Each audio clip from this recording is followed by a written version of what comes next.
Hello Year 7 and welcome to this video. We're going to be looking at increasing and decreasing by a percentage. Let's get started. So our first question is increase $24 by 10%. That means that you want to find a number that's 10% more than $24. So please pause your videos and have a go. Okay, so let's see our answer. I hope you've got your answer written out. So the first thing we do is we find 10% of $24, and you know that's 0.1 times $24, which is $2.40. Or you could do 10 over 100 times $24 if you like, but you'll still get to $2.40. And then you get your original $24 and plus $2.40 to it, and you get $26.40. Pretty easy. Let's look at another way to think about this now. The other way to think about this is saying increasing by 10% means to find 100% of something, because you've still got your original, plus 10%, so you find 110% of something. And 110% we write as 1.1. So I go 24 times 1.1, and there's the multiplication there, 2640. Nice and easy. Okay, let's try another one. If I get a 10% discount on a $1,200 computer, how much do I pay? So we're going to decrease 1,200 by 10%. Pause the video and have a go. Okay, I hope you're back. Let's look at our answers. So the first way I could do it is I could say 10% is 0.1.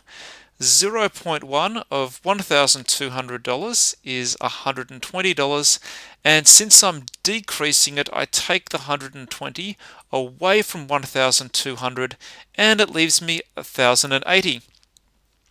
The other method I could use is say I want to decrease it by 10%, so 100% minus 10% is 90%, and I want to find 90% of $1,200, and that's just 0.9. So I go 1,200 times 0.9 and I get $1,080. Okay, so I hope you liked those two methods. Generally, as you get better at this, you probably start using this second method a little bit more often. Okay, next question. $100 is increased by 10%. The result is then decreased by 10%. How much is there now? And you might be tempted to say, well, it's just $100. I add on 10% and I take away 10%. It cancels out. But please, before you say that, actually work it out. All right, let's see what it is. So I go $100 times 1.1. I increase $100 by 10% and I get $110. Then I've got to decrease $110 by 90%. So I go 110 by 0.9, but that's $99, not $100. Let's take a look at why. When I increase $100 by 10%, 10% of $100 is $10, so I add on $10. But when I decrease $110 by 10%, 10% of $110 is actually $11. So I'm adding on $10 but taking away $11 because 110 is bigger than 100. So 10% of 110 is bigger than 10% of 100. Okay, next question. A car cost $24,000 after a 20% discount. What was the original price?